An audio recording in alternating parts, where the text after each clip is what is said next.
Bonjour à tous, c'est moi Jade et aujourd'hui je vais vous parler de ma deuxième semaine à Paris.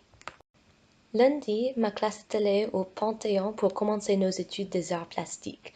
Là, j'ai vu beaucoup de très grands tableaux qui étaient du sol au plafond et qui avaient des légendes sur les tableaux qui ont raconté des histoires, comme une bande dessinée. Ce que j'ai remarqué, c'est qu'il y avait de l'or seulement dans les cadres de la plupart des tableaux, mais avec des tableaux plus hauts, plus proches du plafond, il y avait de l'or au fond des tableaux et dans les tableaux eux-mêmes. Je ne sais pas s'il y a une significance religieuse ou s'il y avait seulement le choix des peintres des tableaux. J'ai aussi remarqué qu'il y avait une différence en couleur parmi les tableaux, c'est-à-dire il y avait ceux avec des couleurs pâles et ceux avec des couleurs foncées et plus vives. Et je ne sais pas si la différence était le résultat du temps ou si encore c'était le choix des peintres. Et les couleurs que j'ai vues les plus dans le tableau et aussi dans les sculptures étaient le rouge, le bleu, le noir et le blanc. J'ai regardé une vidéo sur YouTube par la chaîne Musée du Louvre qui s'appelait Michel Pastoureau raconte les couleurs. Et dans la vidéo, Monsieur Pastoureau a parlé de l'importance des couleurs dans les tableaux. Il a dit qu'il y a eu beaucoup de changements de préférence des gens avec des couleurs avec du temps. Donc, avant le Moyen Âge, le rouge était la couleur préférée, mais avec l'arrivée du Moyen Âge, le bleu l'a remplacé. Mais j'ai vu les deux couleurs dans le tableau au Panthéon, donc je pense qu'il y a peut-être une autre raison pour l'utilisation des deux couleurs dans le tableau. Peut-être le symbolisme ou quelque chose comme ça. Et après le rez-de-chaussée du Panthéon, on est allé en bas à la crypte. Là, j'ai vu beaucoup de couloirs et aussi de salles avec des tombes dedans. J'ai vu les tombes de Victor Hugo, Rousseau et qui d'autres, Voltaire et beaucoup d'autres gens célèbres. À mon avis, les couloirs étaient un peu simples, euh, nus, blancs, avec des lignes horizontales, mais dans les salles avec les tombes, il y avait des fleurs et des feuilles et des enseignes avec des gravures et des informations. Donc la crypte dans l'ensemble était simple et complexe en même temps pour commémorer, à mon avis, correctement ces gens.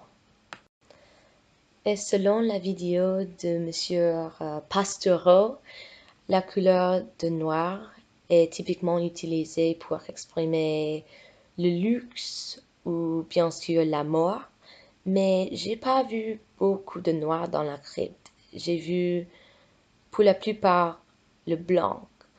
Donc je pense qu'il y a un contraste entre les deux couleurs.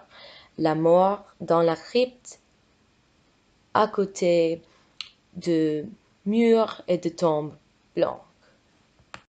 En tout, j'ai beaucoup aimé le Panthéon et sa crypte pour leur architecture et leur art.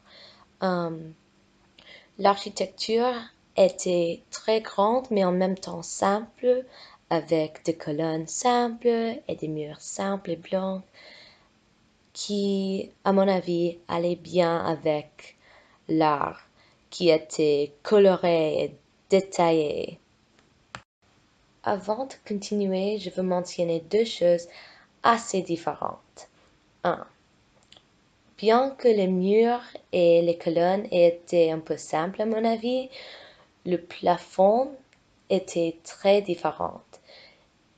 Il était détaillé et coloré comme les tableaux sur le mur. Donc à mon avis, le plafond était une œuvre d'art comme les tableaux. Et 2.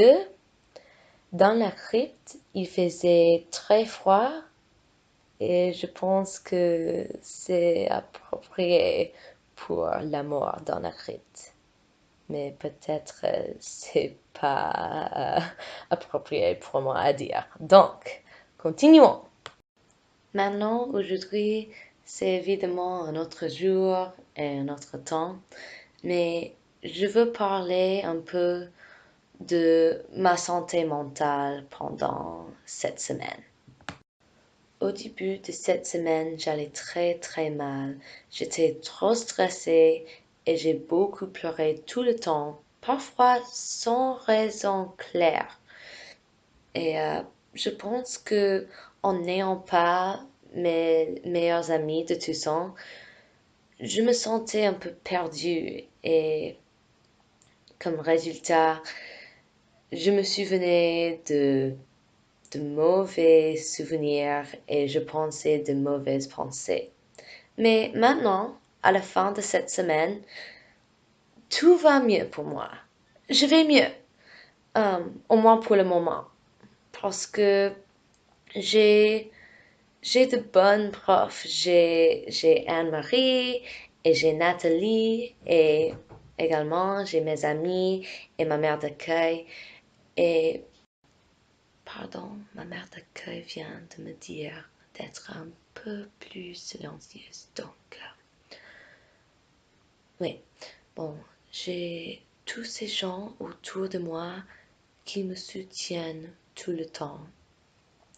Et maintenant, j'appelle mon meilleur ami chaque jour et j'appelle mes parents plus souvent qu'avant.